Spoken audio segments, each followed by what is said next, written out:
Ny mety ho tosiana an-dranomasina ny sabotsy 5 Desambra 2020 amin'ny enora maraina hatramin'ny alahady 9 Desambra 2020 amin'ny enora maraina. Ho an'ny morontsiraka atsinanana mety hisy tafio-drivotra amin'ny faritra misy oram-baratra ary aherin'ny ranomasina. Kapitambatra ny kapesta andrahoana amin'ny tsitokotoko vavatsinanana varatsinanana an-drivotra ka ho 9 hatramin'ny 910 km isan'ora. Hahatratra 8 hatramin'ny 730 km isan'ora manakaiky ny kapesta. Adiny mpanonja an-dranomasina ahavon'ny onja ho latsaky ny ray faingo metatra. Kapesta trano mahanoro anorana tandrifin-drahona amin'ny tsitokotoko vavaratra varatsinanana an-drivotra ka ho 9 hatramin'ny 20 km isan'ora. Adiny mpanonja na hanonja-be ny ranomasina ahavon'ny onja ray faingo 10 metatra. Mahanoratra ny taolagny anoram-baratra vavatsinanana an-drivotra ka ho 9 hatramin'ny 910 km isan'ora. Iovaova kosa manomboka amin'ny fizarana faharoa amin'ny 8 taona ka ho 10 km isan'ora. Hanonja-be ny ranomasina ahavon'ny onja ray faingo 3 hatramin'ny 20 metatra.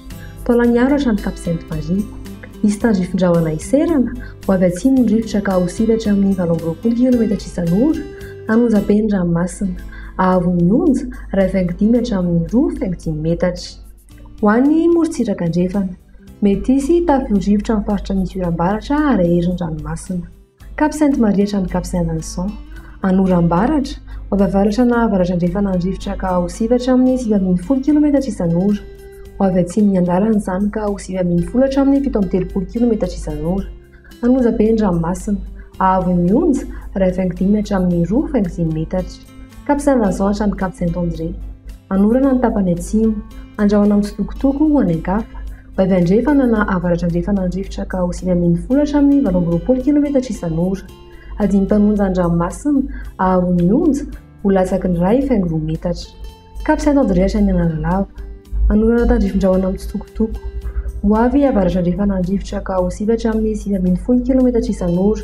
Ho tonona adiny mpanonja an-dranomasina ahavon'ny onja latsaky ny 4 faingo 7 metatra. Analalava hatrany Kapitambatra anorana tandrifin-drahona any amin'ny faritra atsimon'ny Mosbe. Ho maina ny ankafa vavaratra varatsinanana an-drivotra ka ho 9 hatramin'ny 910 km isan'ora. Ho tony adiny mpanonja an-dranomasina ahavon'ny onja latsaky ny 4 faingo 7 metatra.